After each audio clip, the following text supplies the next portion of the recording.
Վարչապետ հայտնի դարձավ, որ Ադրբեջանից կրկին վարելանյութ է գալիս, սա ինչպես է լինում, կառավարությունը բենզին վարելանյութ կրողներին տեղյակ է պահել, ասել է, որ կարող եք արդեն Ադրբեջանից ձեռք բերել, ներկրել, սա արդյոք բոլոր ընկերություններին է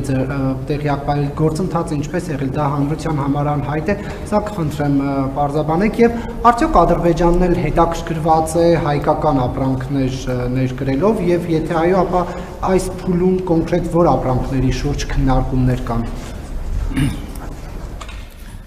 Փոխվարչապետերի հանդիպման ժամանակ Ադրբեջանի փոխվարչապետը արտահայտել է պատրաստակամությունը Ադրբեջանի վաճառել նավթամթերք։ Հայաստանի կառավարությունը նախնական ուսումնասիրելով դաշտը այն գործարարներին, որոնք մեր գնահատմամբ հակված չեն լինի դրանից քաղաքական ակցիա սարքել, ասել, որ օրինակ կառավարությունը մեզ ստիպում է, որ մենք Ադրբեջանից բենզին գնենք, իսկ մենք չենք գնում բենզին, որովհետև եւ այլն եւ այլն։ Մենք ասել ենք, որ կա այդպիսի հնարավորություն։ Եվ երկու կողմերի ընկերությունները, եթե չեմ սխալվում, Հայաստանի կողմից երկու ընկերություն կապ են հաստատել։ Իմիջիայլոց ասեմ, բոյկոտի դրսևորում առաջին խմբականակի ներկրման ժամանակ եղավ,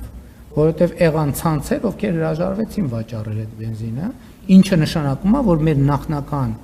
մտահոգությունը եւ մտավախությունը ճիշտ էր։